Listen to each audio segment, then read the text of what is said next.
Bueno, yo supe que estaba altísimo el volumen, entonces hablo pasitico. Mientras tanto, porque solo la respiración suena durísimo. Bueno,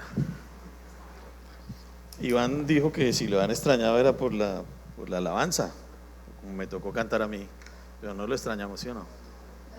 No, mentiras, no, por eso. Yo sé. Porque nos fue bien en la alabanza, ¿no? Los hombres me apoyaron mucho, nos fue muy bien. Cantamos mucho mejor que las mujeres y todo salió muy bien. No, mentira, mentira. Ay, pero no aguantan una bromita. Hoy un tema bien lindo, bien especial, unos versículos que, bueno, siempre lo ponen a uno como a temblar un poco cuando uno va a enseñarlos, porque es una doctrina, digamos, profunda de alguna manera. No vamos a profundizar mucho, ese no es el propósito, pero vamos a hablar de cosas muy especiales hoy, que sin duda alguna Dios dejó ahí solamente en el libro de Efesios. Se habla de esta manera de la obra de Cristo, aunque obviamente a través de toda la Biblia se habla de la obra de Cristo, pero solamente aquí se habla de esta forma. Iván bien lo dijo, vamos a considerar esa obra del Señor Jesús dándose hasta la muerte y muerte de cruz y mucho más allá que eso, mucho más allá de eso. Y bueno, yo, mejor no les adelanto porque yo siempre me anticipo y después me arrepiento de decirles frases que espero decir en su momento durante el desarrollo del mensaje. Pero bien importante, hoy estamos viendo ese propósito, seguimos ahí, ¿cierto? El propósito de Dios a través del creyente, de hecho, desde el capítulo 4 hasta, o más bien capítulos 4, 5 y 6, la segunda parte del libro. Y estamos ahí, ¿cierto? Nos ha llamado a mantener la unidad en la iglesia, seguimos ahí, seguimos en ese contexto, entendiendo que a eso nos llamó Dios y que lo que estamos aprendiendo apunta justamente a esa unidad y crecimiento de la iglesia. Y bueno, estamos básicamente en este punto, ¿cierto?, por tener la doctrina correcta. Y ahí estamos hablando, hemos venido hablando de la doctrina para la iglesia, que lo vimos en los versículos 4 al 6, y ahora estamos en la doctrina para el creyente, versículos 7 al 10, los dones para el creyente, porque Dios a través de su obra, de la obra de Jesucristo, pues dio dones a la iglesia y dones a los creyentes específicamente para participar de su obra, para llevar a cabo, como dije, como bueno, Dios me mostraba en estos días la mitad de la otra mitad de la obra, y vamos a ir entendiendo esto en la medida que avanzamos. Entonces, la doctrina para el creyente, ¿cierto? Se nos quedó por ahí los dones para el creyente, lo vimos en el capítulo, en el versículo 7, ¿cierto? Y estamos ahí todavía metidos en esos dones para el creyente. Vimos que los dones para el creyente fueron dados a cada uno, fueron dados por el Espíritu Santo, ¿cierto? Eso lo vimos hace 8 días, y lo que vamos a ver hoy es que fueron dados por la autoridad de Cristo. Él hizo una obra tan grande que tiene una autoridad absoluta para dar dones a los creyentes y para señorear su iglesia. Y ahí es donde vamos a estar, ahí es donde vamos a estar hoy, y por eso les pido que vayan allá a Efesios 4 y vamos a leer los versículos del 7 al 10. Versículos del 7 al 10 en Efesios 4, dice la palabra de Dios: pero a cada uno de nosotros fue dada la gracia conforme a la medida del don de Cristo. Por lo cual dice: subiendo a lo alto, llevó cautiva la cautividad y dio dones a los hombres. Y esto de que subió, ¿qué es? Sino que también había descendido primero a las partes más bajas de la tierra. El que descendió es el mismo que también subió por encima de todos los cielos para llenarlo todo. Vamos a orar. Señor, entregamos, Padre, en tus manos tu palabra. Yo especialmente te ruego, Señor, que sea tu Espíritu Santo hablándonos, que me des el carácter, Señor, la claridad para enseñar estos pasajes tan importantes, de una doctrina tan cuidadosa, Señor, para tu iglesia, a partir de la cual, Señor, entendiéndola a nosotros, esperamos, Dios, comprender la importancia de lo que quieres de cada uno de nosotros, Señor, de cada creyente y de tu iglesia en general. porque no nos salvaste solamente para que fuéramos a tener una eternidad contigo, sino para mucho más, Dios. Y yo te ruego, Señor, que hoy dejes claro ese propósito de este mensaje, que cada creyente entienda, Señor, que entendamos la responsabilidad tan grande, el costo tan alto que pagaste para que entendamos estas cosas y de esa manera podernos hacer partícipes de tu obra, porque tu obra es grande. Que no nos conformemos con la salvación, Señor, sino que pongamos por obra lo que tú ya nos has pedido, Dios bueno. Y yo te ruego también que conforme a tu propósito, si alguien aquí no te conoce, no ha sido consciente de que necesita un Salvador, hoy sea el día, Señor, y hables a su corazón y lo lleves de esa cautividad eterna por su pecado, Señor, alejado de ti, lo lleves a tu cautividad, a una eternidad contigo en el cielo, Señor. Yo te oro, Señor, y te pido estas cosas en el nombre de Jesús, amén. Muy bien, entonces vamos a estar ahí, ¿cierto? Dados por la autoridad de Cristo, y vamos a ver por qué Cristo tiene esa autoridad. Tres cosas bien importantes aquí, y la primera es por su triunfo ante la cruz, sobre la muerte, ¿cierto? En el versículo 8, perdón, su triunfo sobre la muerte. Y dice el versículo 8, por lo cual dice, subiendo a lo alto llevó cautiva la cautividad y dio dones a los hombres. Y bueno, esta primera frase, por lo cual dice, es como si Pablo dijera, en razón de lo anterior, ¿cierto? ¿Y qué fue lo anterior que vimos? Vimos que él dio dones a los creyentes y dio dones a la iglesia con el propósito de mantener la unidad en su iglesia, y un poco más adelante vamos a ver hacia el final de este capítulo cómo el propósito más allá de eso es que la iglesia crezca, ¿cierto?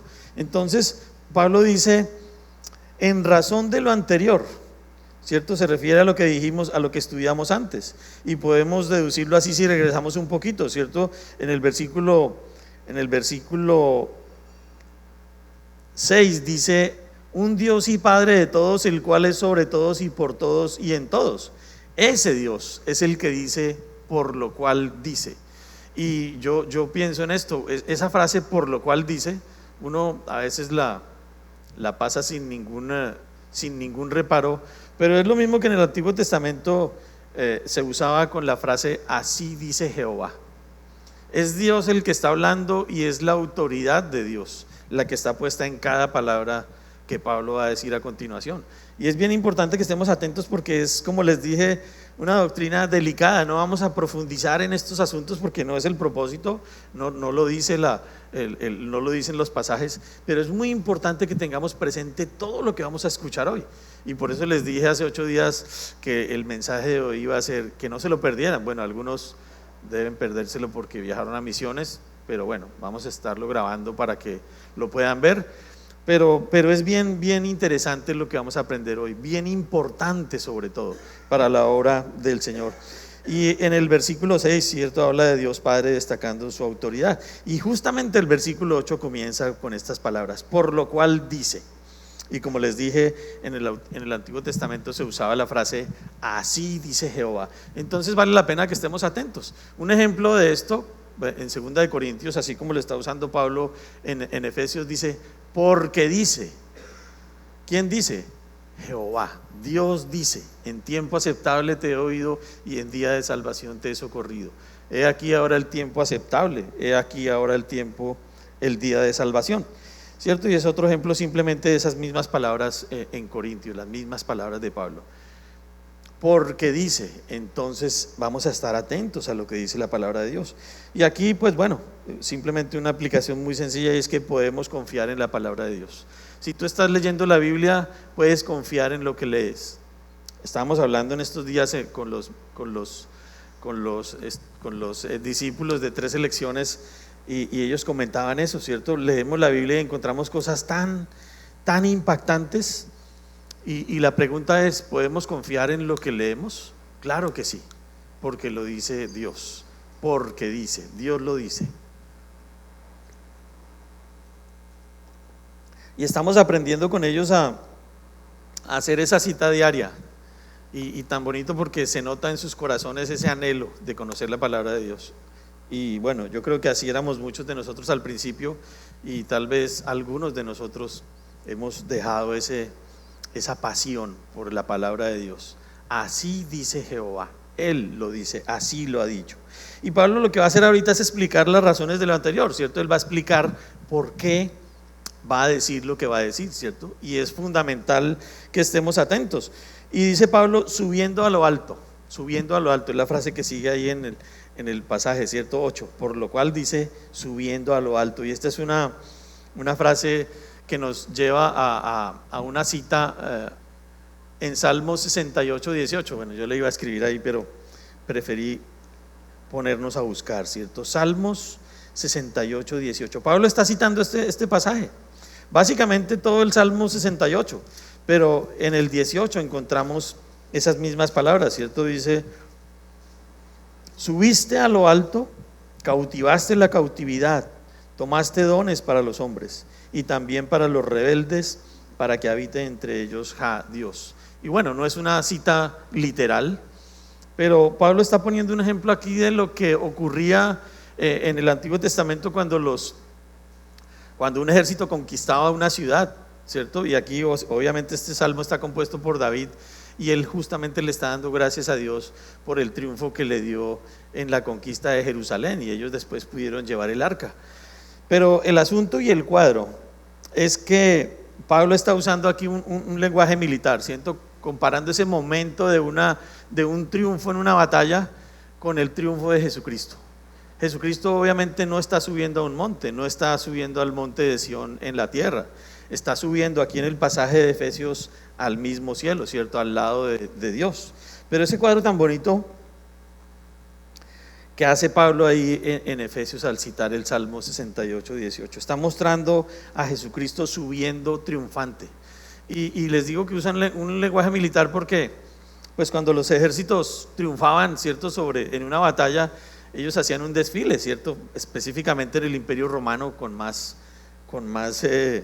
claridad de esto. Ellos hacían un desfile, bueno, triunfó el ejército, y bueno, lo hemos visto también en algunas películas de la Segunda Guerra Mundial, ¿cierto? Cuando ganaban, el ejército pasaba por las calles y la gente aplaudía y ellos mostraban sus armas y su triunfo, ¿cierto? Así hacían estos ejércitos, y ellos subían y mostraban los despojos que habían ganado, ¿cierto? El botín que traían, y al final los cautivos, el pueblo que habían traído prisionero de esa ciudad que conquistaban. Y ese es el cuadro que está pintando Pablo aquí. Y bueno, quiero también que busquemos el libro de Hebreos capítulo 1, versículo 3. ¿Con qué propósito? Con el propósito de ver ese mismo cuadro, pero aquí en Hebreos, en Cristo, ¿cierto? Hebreos capítulo 1, versículo 3 dice, el cual, es decir, Jesucristo, siendo el resplandor de su gloria y la imagen misma de su sustancia, y quien sustenta todas las cosas con la palabra de su poder, habiendo efectuado la purificación de nuestros pecados por medio de sí mismo, se sentó a la diestra de la majestad en las alturas.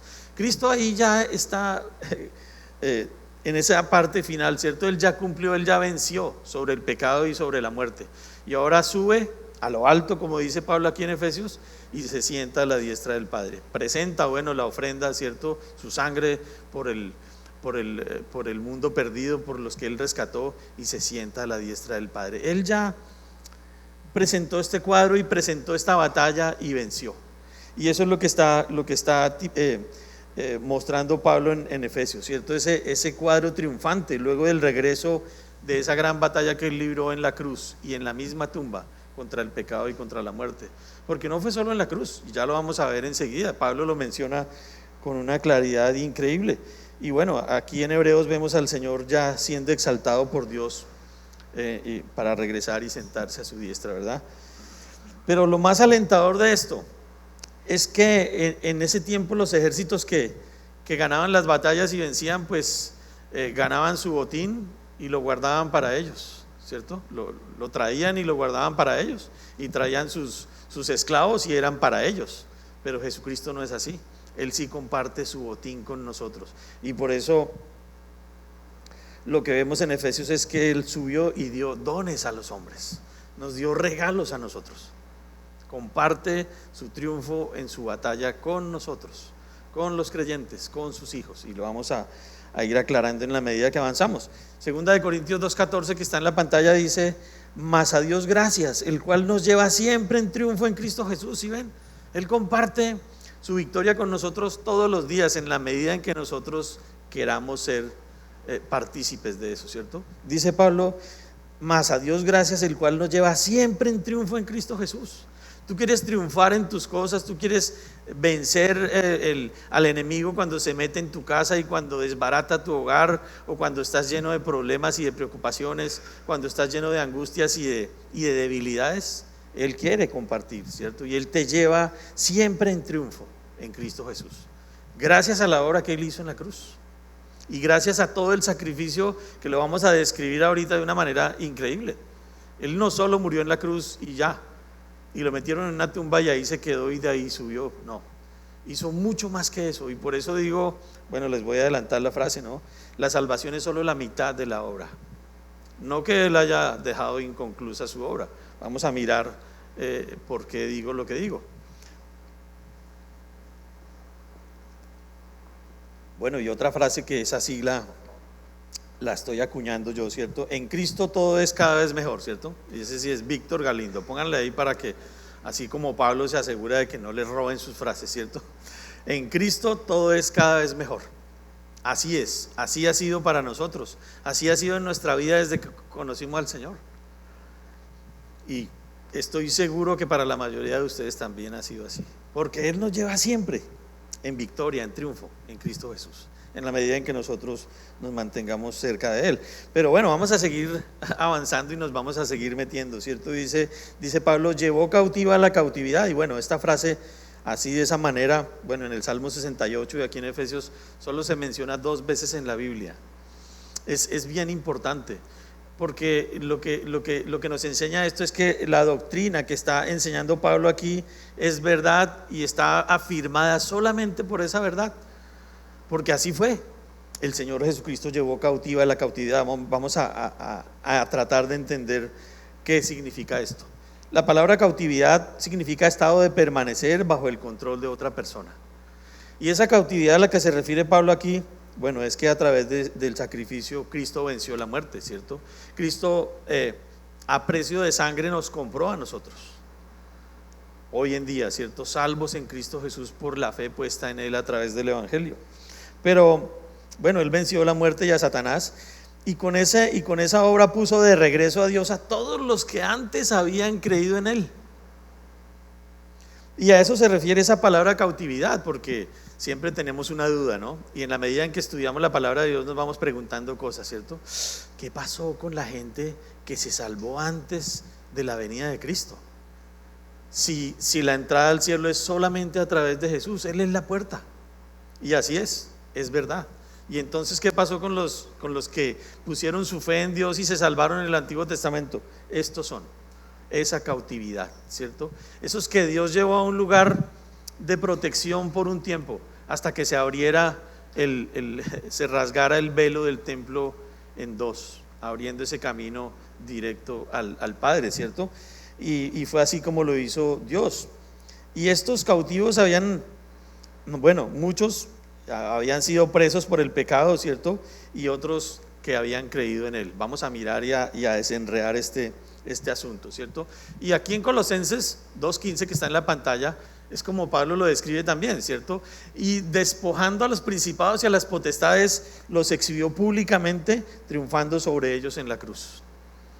Dios hizo esa obra, el Señor Jesucristo hizo esa obra, y en la cruz venció y puso y los hizo públicos, ¿cierto? La ley y el pecado, y los venció en la cruz y la muerte, para poder abrir ese camino al cielo, ¿cierto? Y lo que está haciendo Pablo es presentando ese cuadro precioso del Señor Jesucristo subiendo al cielo, luego de haber derrotado al pecado y a Satanás en la cruz, pero llevando consigo a esos que depositaron su fe en Dios en el Antiguo Testamento, porque no había sido abierto el camino directo, ¿cierto? Y vamos a mirar un poco en dónde estaban, cómo era ese lugar, porque también es curioso, ¿cierto? Y Pablo lo describe también.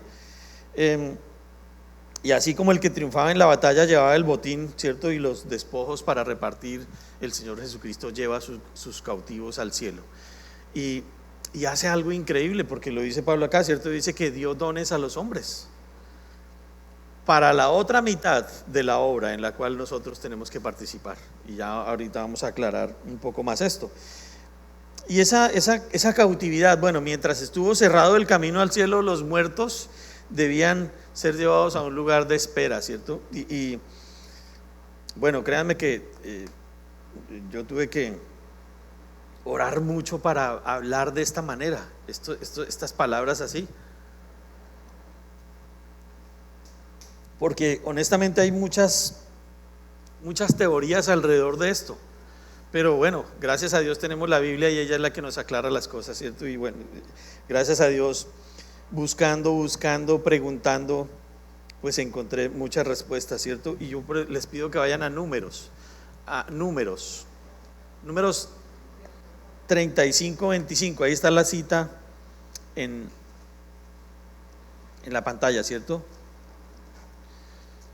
Un pasaje tan impresionante, por el cual yo había pasado muchas veces y nunca había visto esto, tan increíble, y uno lo toma como algo tan simple, ¿cierto? Sí, Dios lo hizo así y tuvo alguna razón para hacerlo, obviamente, ¿cierto?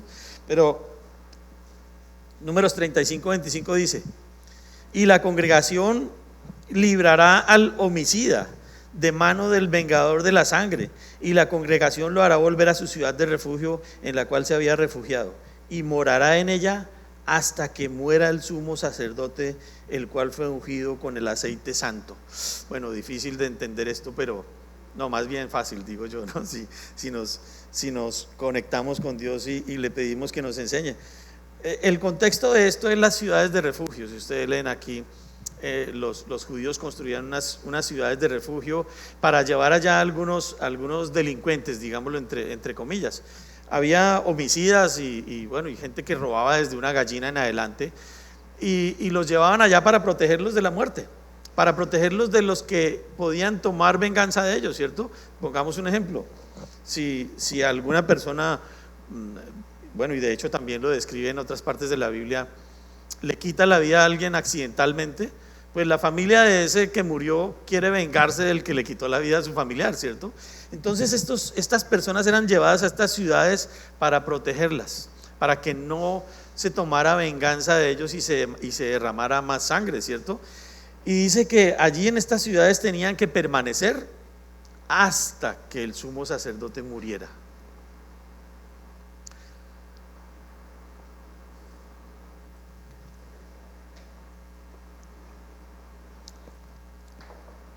Y esto que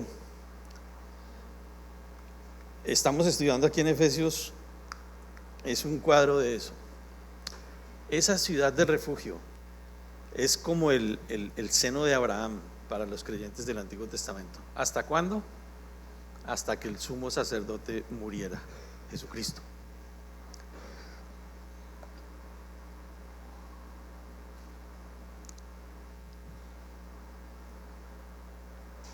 Y bueno, estamos hablando de que Jesús murió, ¿cierto? Que fue sepultado y que llevó la cautiva a la cautividad.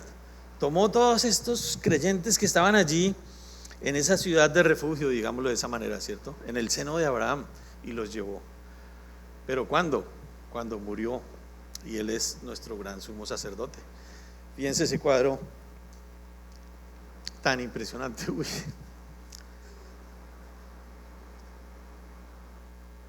Pero bueno,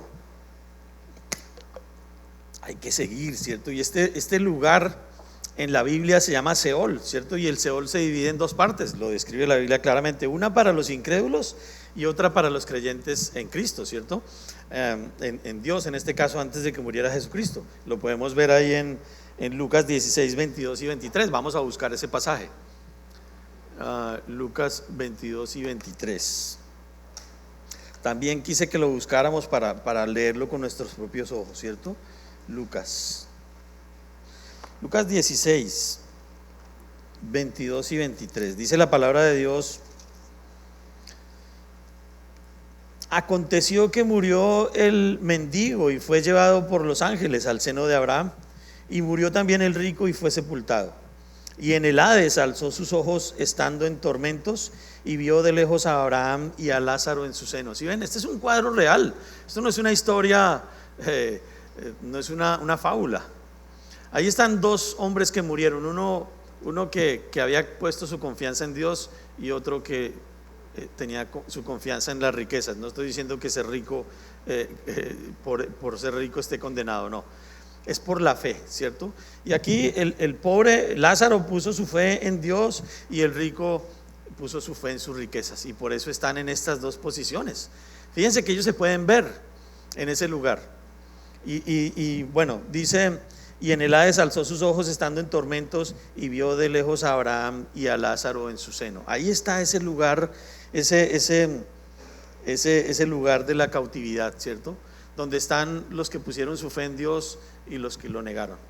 Y por eso les digo que este lugar es temporal en ambos casos, quedando vacío con la resurrección de Cristo, ¿cierto? Porque Él llevó a los creyentes, pero permanente. Bueno, permanente por un tiempo, digámoslo, un tiempo más para los incrédulos, para cuando les llegue el momento de ser presentados ante el juicio del gran trono blanco, ¿cierto? Cuando les llegue el momento de ser enviados al propio infierno, porque este no es el infierno, este es un lugar de paso, digámoslo de alguna manera. Pero fíjense que sin embargo los que no han creído en Dios, los que lo han negado, están en tormentos, pero no se compara con el tormento final en el lago de fuego. Y no hay duda de que Cristo llevó a estos santos del Antiguo Testamento en ese momento, ¿cierto? Y dudarlo, como lo dudan muchos, o inventarse historias o sugerir cosas diferentes, es negar la palabra de Dios. Acabamos de ver cómo Dios pinta estos cuadros y no nos deja duda de lo que estamos hablando. Llevó cautiva la cautividad, ¿cierto? Y 1 Corintios 15:23 dice: porque así como en Adán todos mueren, también en Cristo todos serán vivificados, pero cada uno en su debido orden. Cada uno en su debido orden. Dice: Cristo las primicias, luego los que son de Cristo en su venida. Bueno, no vamos a profundizar mucho ahí, pero según este pasaje, estos son los tres momentos en los que debían subir los judíos a Jerusalén cada año, ¿cierto? Y son tres momentos en los que van los creyentes a la presencia de Dios, representados por las tres fiestas judías, ¿cierto? Y se las voy a mencionar simplemente. Los santos del Antiguo Testamento, los primeros frutos, ¿cierto? Es la fiesta. Los santos del Nuevo Testamento, la fiesta de Pentecostés. Y los santos de la tribulación, en la fiesta de los tabernáculos. Solamente para que lo entiendan, para que tengan un abrebocas de esta doctrina y lean sus Biblias y se enteren de estas cosas.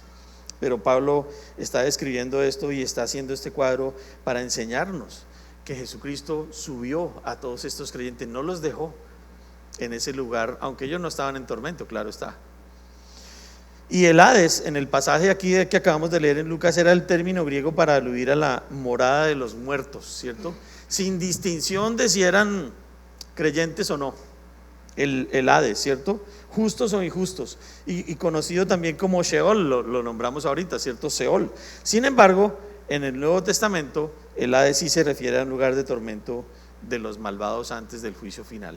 Es decir, allá están, en ese mismo lugar, los que rechazaron a Jesucristo, los que rechazaron a Dios antes del Antiguo Testamento, en tormento, mientras llega después del milenio el momento para presentarse delante de Dios y ser enviados al lago de fuego, según Apocalipsis 20, 13 y 14, si quieren leerlo. Pero nosotros vamos a seguir en Efesios, ¿cierto? Nosotros vamos a seguir en Efesios porque dice en Efesios 4 lo que sigue: y dio dones a los hombres, ahí al final del 8. Y la palabra don se traduce aquí en este pasaje como una capacidad para poder hacer. Y yo quiero que nos concentremos en esto. Si Dios te dio a ti un don y me dio a mí un don, es una capacidad para poder hacer algo. Capacidad para poder hacer, para poder ejecutar un trabajo, para poder llevar a cabo una obra, que es en lo que Dios está interesado con cada uno de nosotros. Y por eso les dije, yo creo que se les voy a decir unas 3 veces, ¿cierto? La salvación es la mitad de la obra. Y y Pablo lo pinta aquí en Efesios de esa manera. La muerte de Jesucristo no fue solo para salvarnos a nosotros. ¿Tan importantes nos creemos? ¿Somos el centro del universo que el Señor Jesucristo murió solo para salvarnos a nosotros? Yo realmente no me creo tan importante y efectivamente no lo soy.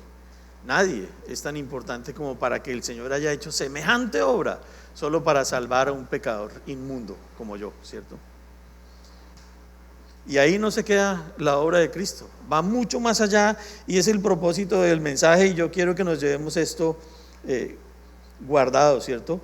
Y fíjense lo que dice Juan 14:12, que está en la pantalla. Bueno, me quedé ahí un poquito, pero Juan 14:12 dice: de cierto os digo, el que en mí cree, las obras que yo hago, él las hará también, y aún mayores hará, porque yo voy al Padre.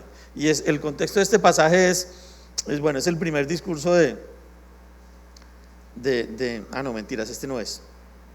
Ya ahorita vamos a ver otro pasaje. Bueno, pero para que esta promesa se cumpla, ¿cierto? Promesa que muchos sacan de contexto para justificar que en sus iglesias les enseñan que tenemos dones de sanidad y de echar fuera demonios y de prosperidad y de un montón de cosas. Eso no es lo que está diciendo, y ya ahorita lo vamos a aclarar más adelante. Dice el Señor: de cierto os digo, que el que en mí cree, las obras que yo hago, él las hará también, y aún mayores hará, porque yo voy al Padre. ¿Cuál es el sentido de la palabra don aquí, que lo acabamos de decir? Es una capacidad para hacer algo, para ejecutar un trabajo. Y sin esos dones es imposible que se cumpla esta profecía esta promesa que está haciendo el Señor Jesucristo mismo ahí en Juan. Se necesitan esos dones, se necesita ser equipado por el Espíritu Santo con esa capacidad para hacer esas cosas de las cuales está hablando Jesucristo. No se aterren, dice, de que yo he hecho lo que he hecho ahí en Juan, hablando de los milagros que hizo en Juan. Dice: ustedes harán cosas mayores que estas. ¿Pero cómo? Siendo equipados con los dones que da el Espíritu Santo. Porque la salvación es la mitad de la obra, otra vez les digo. La otra mitad son los dones y la obra que Dios quiere que hagamos nosotros como iglesia. Él se iba, pero su obra apenas comenzaba en la tierra, ¿cierto? Por eso digo que es la mitad de la obra. No que Jesucristo la haya dejado inconclusa, porque Él finalmente la terminará, con nosotros o sin nosotros. Pero nos deja participar de esos despojos, ¿cierto?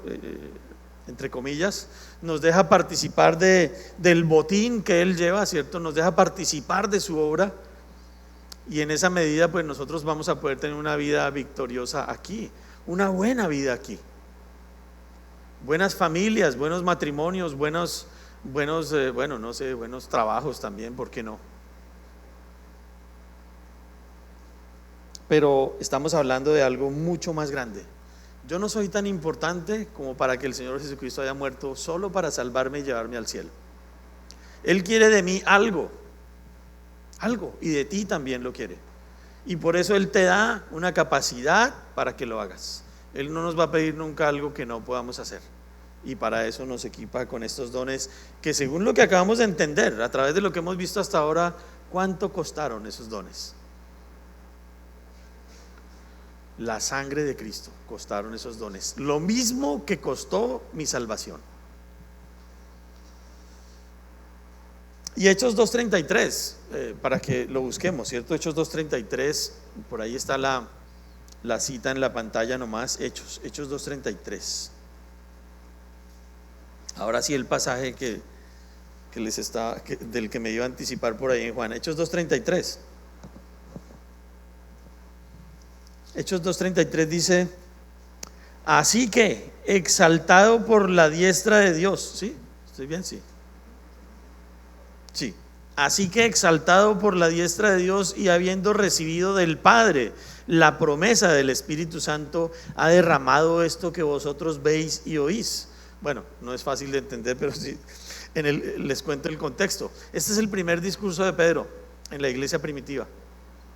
Y Pedro está predicando, y mucha gente se sorprende porque ahí hay gente de muchísimas naciones que habla diferentes lenguajes, diferentes idiomas, y ellos entienden lo que estos hombres están predicando porque recibieron el don de hablar en otros idiomas.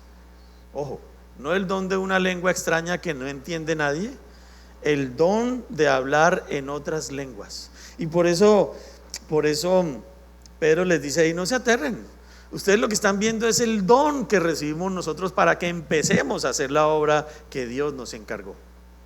Sin ese don era imposible. ¿Quién puede hablar de un momento a otro en todos los idiomas de todas las personas que estaban ahí presentes? Nadie. El Espíritu Santo les dio ese don. Y olvídense de los dones de lenguas de los que hablan por ahí. Una lengua que no entiende nadie, ni siquiera el que la dice. Entre otras cosas porque los dones son dados con el propósito de edificar la iglesia, de servir a la iglesia. ¿Y qué propósito tiene que una persona hable en un lenguaje todo extraño, que nadie entiende, ni siquiera él mismo? Que no existe, porque cuando hay un lenguaje hay un abecedario, ¿cierto? A, B, C, ¿cierto? Esas lenguas no tienen abecedario, no tienen letras, no tienen símbolos que se puedan escribir. Pero avanzando para no quedarnos ahí, ¿cierto? Vamos a seguir avanzando. ¿Y por qué el Señor Jesucristo tiene autoridad para dar esos dones? Por su obra completa. El versículo 9, ahí en Efesios 4, dice: y eso de que subió, ¿qué es sino que también había descendido primero a las partes más bajas de la tierra? Uy, yo cuando leí ese versículo dije: mejor saltémonos al capítulo 5, ¿cierto? Porque ¿qué vamos a decir ahí? No, la palabra de Dios nos habla, ¿cierto? Dice: y eso de que subió, bueno, justamente se refiere a la ascensión del Señor Jesucristo resucitado. Y ahí en Hechos, que lo tiene en la pantalla, Hechos 1:9, nos narra ese momento, ¿cierto? Dice: y habiendo dicho estas cosas, viéndolo ellos, fue alzado y le recibió una nube que le ocultó de sus ojos. Ese es Hechos 1:9. ¿Y qué hizo Jesús en Hechos 1:8? Les dio la gran comisión a los apóstoles. Es decir, estaba hecha la mitad de la obra para un creyente. Esa es la mitad de la obra para ti, si ya recibiste a Cristo. La otra mitad la estás recibiendo ahorita, si es que te estás enterando hasta ahora de lo que Dios quiere de tu vida. Y habiendo dicho estas cosas, viéndolo ellos, fue alzado y le recibió una nube que le ocultó de sus ojos. Hechos 1:8 dice justamente que: pero recibiréis poder cuando haya venido sobre vosotros el Espíritu Santo, ¿cierto? Y me seréis testigos en Jerusalén, en toda Judea, en Samaria y hasta lo último de la tierra. La gran comisión. Es decir, yo he muerto, yo he hecho mi obra completa y les dejo el resto de la obra en sus manos. Y los capacito para que la puedan hacer con esos dones que yo ya gané y que se los voy a repartir a todos ustedes para que hagan la obra que les queda. Y si no, pues Dios la hubiera hecho, ¿cierto? En el mundo, como efectivamente la va a hacer después de que recoja su iglesia. Él la va a completar, ¿cierto? Y este es el momento en el que él es levantado en una nube y llevado al cielo, ¿cierto? Después de haber dejado la gran comisión. Mateo 28, 19 y 20 habla de lo mismo. Pero la frase que sigue es aún más llamativa, ¿cierto? Dice: ¿qué es sino que había descendido primero a las partes más bajas de la tierra? Y obviamente Pablo no está hablando de la tumba, ¿cierto? Porque esa no es la parte más baja de la tierra, de hecho está en la superficie. En ese tiempo no cavaban tumbas, sino que abrían un huequito en una montaña y la tapaban con una piedra, ¿cierto? Más bien era más en la superficie que en el fondo. Pero bueno, busquemos Juan 6, 38 y 39, la cita está ahí anotada en la pantalla. Juan 6, 38 y 39.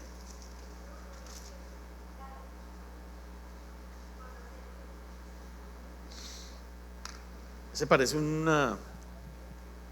¿cómo se llama uno de esos que lo guía uno, no? En 200 metros iré a la derecha. Juan 6, 38 y 39 dice la palabra de Dios: porque he descendido del cielo no para hacer mi voluntad, sino la voluntad del que me envió. Y esta es la voluntad del Padre, el que me envió, que todo lo que me diere no pierda yo nada, sino que lo resucite en el día postrero. Fíjense, ahí está diciendo el mismo Señor Jesucristo: yo descendí del cielo porque el Dios Padre me envió a hacer esa obra. a salvar, a dar mi vida por el mundo perdido, pero además a dejarles el resto de la obra en sus manos, ¿cierto? Y Dios está con nosotros para ayudarnos. Las partes más bajas de la tierra no se refiere a la simple tumba, ¿cierto? Mientras su cuerpo estaba en ese sepulcro, del cual hemos visto imágenes y películas, ¿cierto? Él fue en espíritu al Seol mismo, al infierno mismo, porque si la palabra de Dios es verdad, como es en verdad, verdad, ¿cierto? El Señor Jesucristo, si se hizo pecado, debía pagar el precio de un pecador, y mucho más que eso, ¿cierto? La muerte. Y de hecho Jesucristo cuando expiró, pronunció esas palabras, ¿cierto? ¿Por qué me has abandonado? Dios le dio la espalda porque Él se hizo pecador. Es decir, Él estuvo 3 días en el infierno mismo. Y vamos a ver qué pasó en ese momento, ¿cierto? Dice 2 de Corintios, para ilustrar un poquito más esto, 2 de Corintios 5:21, que está en la pantalla: al que no conoció pecado, por nosotros lo hizo pecado, para que nosotros fuésemos hechos justicia de Dios en Él. Y si esto es cierto, bueno, Él tuvo que recibir todo el peso de la ley, ¿cierto? Todo el peso de la justicia de Dios lo recibió Cristo. Él fue al infierno mismo. Romanos 6:23 dice que porque la paga del pecado es muerte. Es decir, todo el que peca y no arregla ese problema debe morir. Y esa muerte se refiere a una separación eterna de Dios, alejado de Dios. La espalda le dio Dios a Jesucristo por su pecado, por haberse hecho pecado por nosotros. No por el pecado de Él, porque no pecó. Se hizo pecado por nosotros.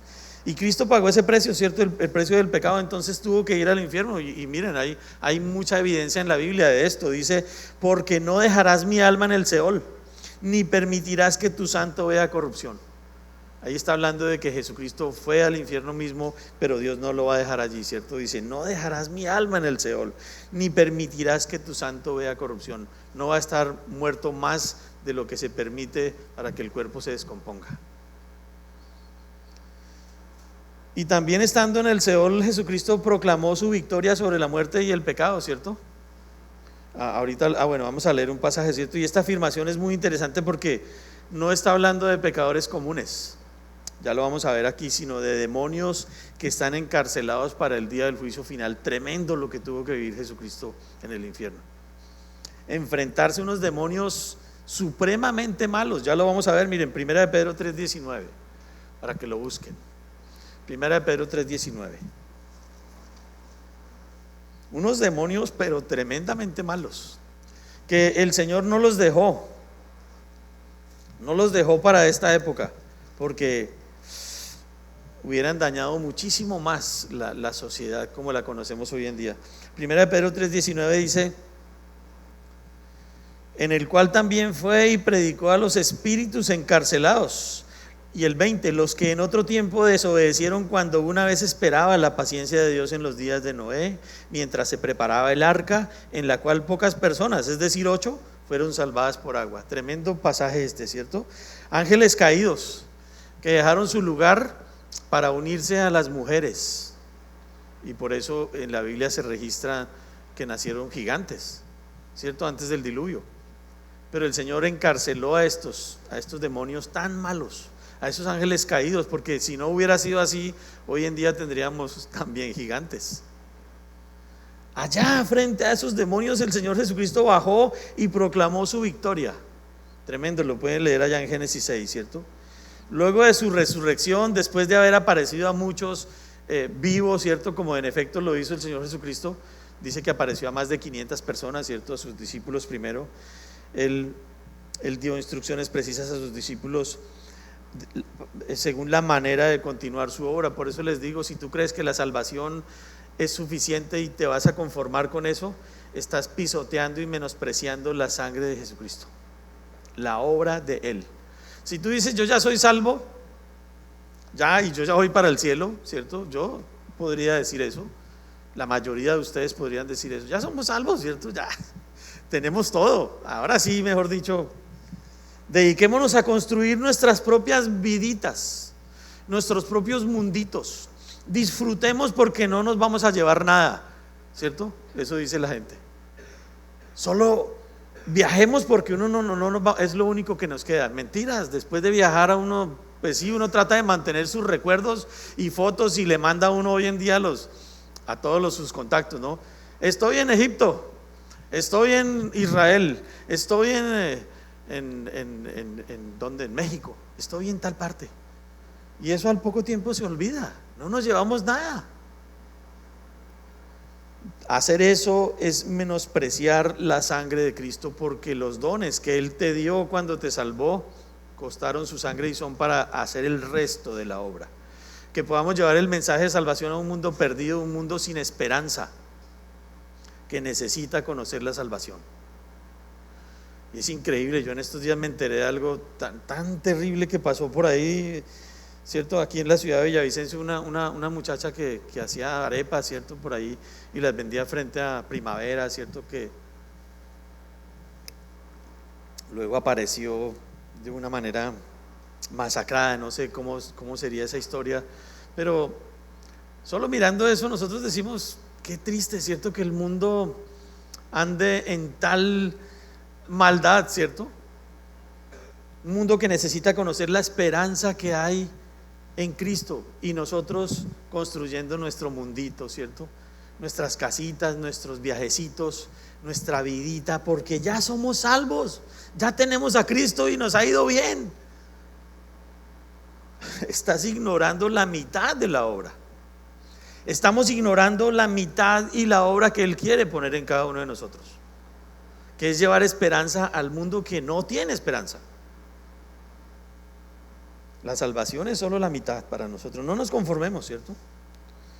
No nos conformemos solo con eso. Mateo 28, 19 y 20 dice: por tanto, id y haced discípulos a todas las naciones, bautizándolos en el nombre del Padre y del Hijo y del Espíritu Santo, enseñándoles que guarden todas las cosas que os he mandado, y he aquí yo estoy con vosotros. Qué promesa tan increíble. ¿Tú quieres que Dios esté contigo todos los días? Pues entonces lee lo anterior: y he aquí yo estoy con vosotros todos los días hasta el fin del mundo. Amén.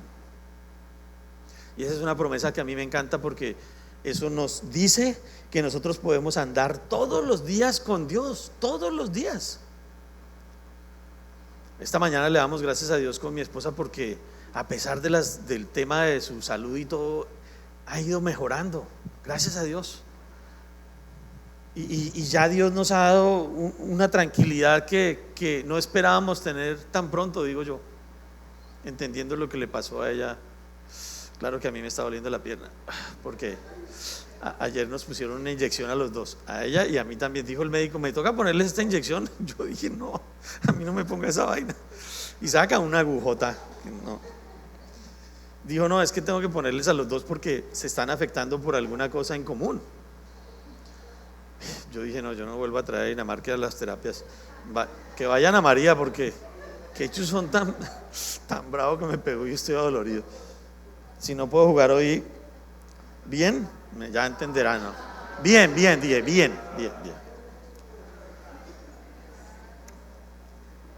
Si tú quieres que Dios esté contigo todos los días hasta el fin del mundo, tienes que poner en práctica y poner en uso para el servicio de la iglesia, para el avance del reino de Dios, los dones que costaron su sangre.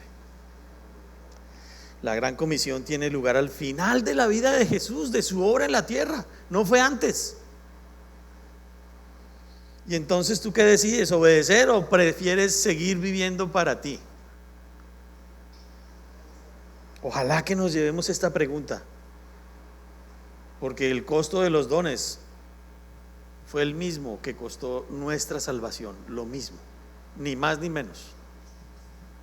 Y por último, ya para avanzar en nuestro pasaje y ya la última parte, Efesios 4:10, ¿cierto? Dice: el que descendió es el mismo que también subió por encima de todos los cielos para llenarlo todo. El mismo Jesucristo, ¿cierto?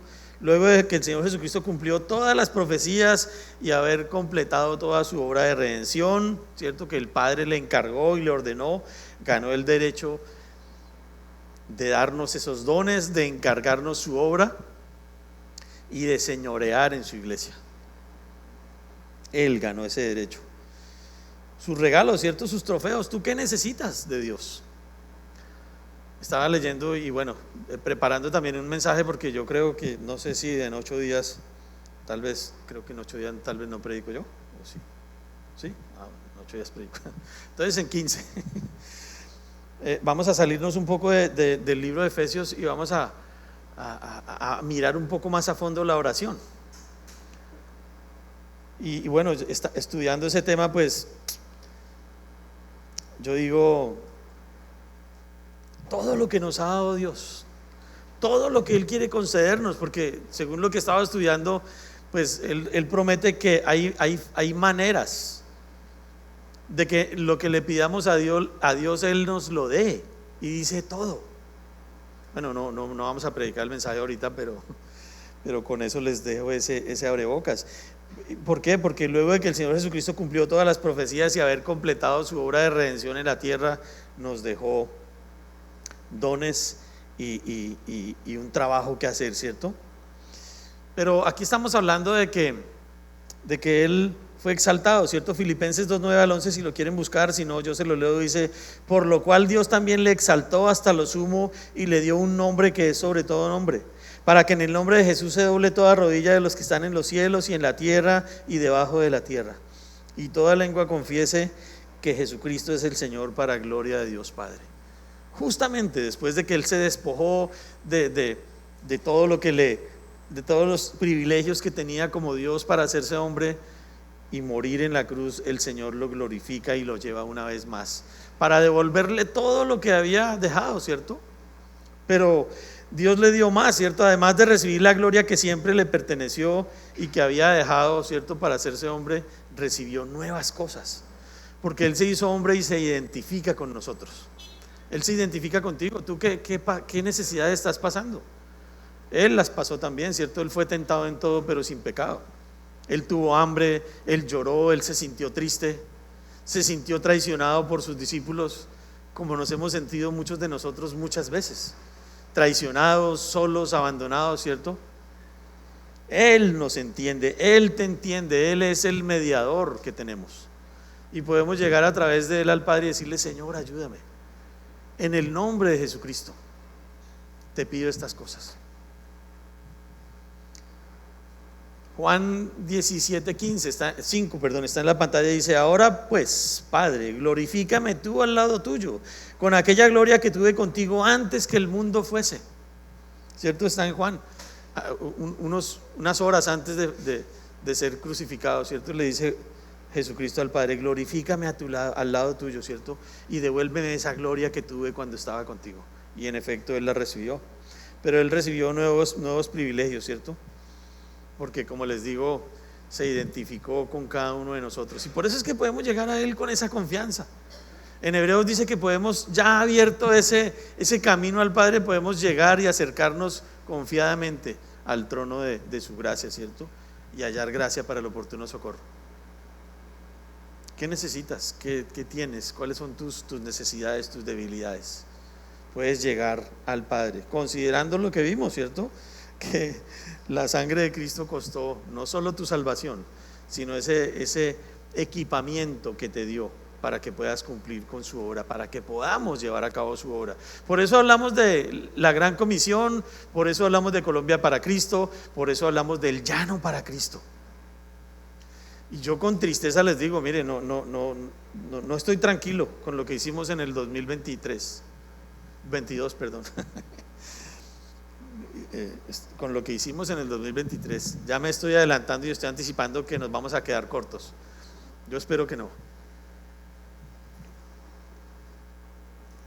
Nos propusimos muchas cosas, nos alborotamos mucho y realmente hicimos poco. El Señor espera más de nosotros, seguro, para el 2023. Y bueno, dentro de poco vamos a tener nuestra reunión de liderazgo para afinar los planes del 2023, y yo espero que nos pongamos juiciosos a trabajar para la obra del Señor, porque recibimos mucho, recibimos dones, recibimos promesas, recibimos esa promesa de que Él anda con nosotros todos los días. Tenemos la posibilidad de llegar a Él todos los días en oración y clamarle, ¿cierto? Hebreos 4, 14 y 15, último pasaje para que lo leamos. Busquémoslo ahí en la Biblia. Hebreos 4. Estábamos ahí en Pedro, devolvámonos un poquito. Hebreos capítulo 4, versículos 14 y 15. Dice la palabra de Dios, Hebreos 4, versículos 14 y 15, dice: por tanto, teniendo un sumo sacerdote que traspasó los cielos, ¿cierto? Ese que subió y que descendió y que volvió a subir. Teniendo un gran sumo sacerdote que traspasó los cielos, Jesús, el Hijo de Dios, retengamos nuestra profesión, porque no tenemos un sumo sacerdote que no pueda compadecerse de nuestras debilidades, sino uno que fue tentado en todo según nuestra semejanza, pero sin pecado. Y ahí dice el 16, no, leámoslo: acerquémonos pues confiadamente al trono de la gracia para alcanzar misericordia y hallar gracia para el oportuno socorro. Entendiendo lo anterior, que ese que subió es porque había descendido ya, y además descendió a los lugares más bajos de la tierra, ¿cierto? Luego de conocernos tan profundamente, Él puede darnos esos dones a cada uno de nosotros. Y seguro que tú tienes un don, y por eso yo te digo hoy: no lo desprecies, no lo menosprecies, no lo dejes a un lado, ponlo al servicio del Señor. Yo le doy gracias a Dios por tenerme a mí por fiel y ponerme en el ministerio. Yo no soy nadie, ustedes saben, común y corriente, pero le doy gracias a Dios por tenerme por fiel y ponerme en este ministerio. Y yo no quiero menospreciar, ¿cierto? Yo no quiero decirle: Señor, lo que me diste es tan poco. Yo quiero más bien decirle: Señor, gracias por esa obra que hiciste en la cruz, no solo para salvarme y llevarme una eternidad contigo, sino para que yo pueda participar en tu obra. Y yo espero que con esto nos vayamos hoy a la casa, ¿cierto? Ya para concluir,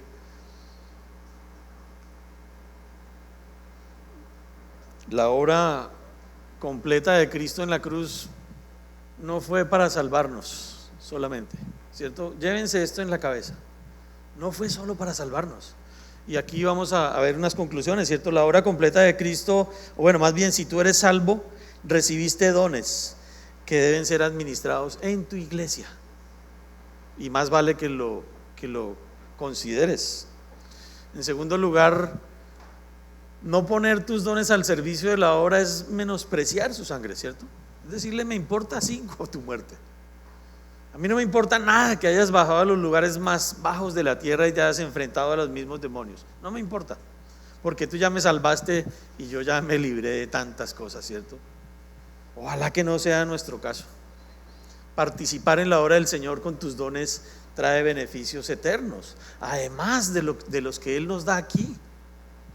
Vale la pena hacerlo, vale la pena que consideres eso que ya puso Jesucristo en tu corazón. Te llamó para algo, te dio la capacidad para participar en algo. Es mejor que lo pongas al servicio de Dios. ¿Puedes cantar bien? Cántale. ¿Puedes diseñar bien? Ofrece tu don a la iglesia para que se beneficie de eso. ¿Puedes enseñar bien? Enseña en la iglesia. ¿Puedes consolar a otros? Consuela a otros. ¿Puedes exhortar? ¿Puedes predicar? ¿Puedes viajar a misiones? ¿Puedes dar para la obra del Señor? Porque Dios te dio esos dones a ti y nos dio esos dones para que participemos en su obra. Vamos a terminar en oración. Dios, gracias, Señor, por esa obra tan completa que hizo tu Hijo Jesucristo. No dejó nada al azar, Señor, no dejó nada por fuera, de tal modo que nosotros nos quedamos absolutamente sin excusas, Dios. Y ayúdanos, Dios, a no conformarnos, a comprender, a meditar en esto, que no somos tan importantes como para que hayas enviado a tu Hijo Jesucristo a morir en la cruz, solo para llevarnos de un infierno a tu misma presencia, Señor. Tú quieres de nosotros mucho, y en la medida en que seamos capaces de hacerlo, Señor, conforme a los dones que diste a cada uno de nosotros, además de eso nos premiarás más, Señor. Y por eso yo te pido hoy que nos permitas, Dios, considerar estas cosas cada uno, Señor, y entender que lo hiciste para que te sirvamos, para que completemos la obra, Señor, para que llevemos a cabo la gran comisión, para que llevemos al mundo perdido un mensaje de esperanza, porque la maldad es grande y la desesperanza es grande, Señor. Muchos no encuentran solución, no encuentran esperanza y acaban con sus vidas, Padre bueno.